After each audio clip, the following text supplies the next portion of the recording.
సృష్టి సరోగసి కేసులో enforcement directorate దూకుడు పెంచింది. ఈ కేసులో ప్రధాన నిందితురాలు డాక్టర్ నమ్రత ఆస్తులు ఈడీ అటాచ్ చేసింది. దాదాపుగా 29.76 కోట్ల రూపాయల ఆస్తులు అటాచ్ చేసినట్టుగా ఈడీ తెలిపింది. ఈ ఆస్తుల మార్కెట్ విలువ 50 కోట్ల వరకు ఉంటుందని తెలుస్తోంది. గిరిజన తండాల నుంచి పిల్లల్ని కొనుగోలు చేసి తీసుకొచ్చి సరోగసి పేరుతో తల్లిదండ్రులకు అప్పగించినట్టుగా, అక్రమ సరోగసి పేరుతో 100 కోట్లు సంపాదించినట్టుగా ఈడీ గుర్తించింది.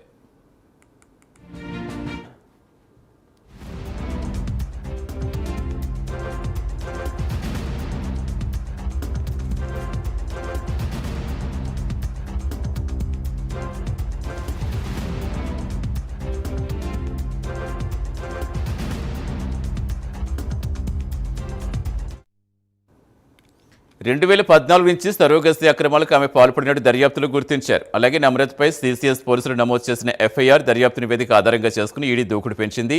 ఈ కేసులో మనీ లాండరింగ్ కూడా ఉందని ఈడీ భావిస్తోంది. ముఖ్యంగా పిల్లలు లేని తల్లిదండ్రులకు సరోగసి పేరు చెప్పి లక్షల్లో నగదు వసూలు చేసి మోసం చేసినట్టుగా ఈ దర్యాప్తులో గుర్తించారు. సరోగసి ద్వారా కోట్లాది రూపాయలు డాక్టర్ నమ్రత సంపాదించినట్టుగా ఈడీ గుర్తించింది. ఈ నగదునంతా విదేశాలకు తరలించినట్టుగా ఆరోపణలున్నాయి. వాటిపై పూర్తి స్థాయిలో దర్యాప్తు కొనసాగుతుంది. అందులో భాగంగానే 50 కోట్ల విలువైన ఆస్తులు అటాచ్ చేయాలని ఈడీ అధికారులు నిర్ణయించారు.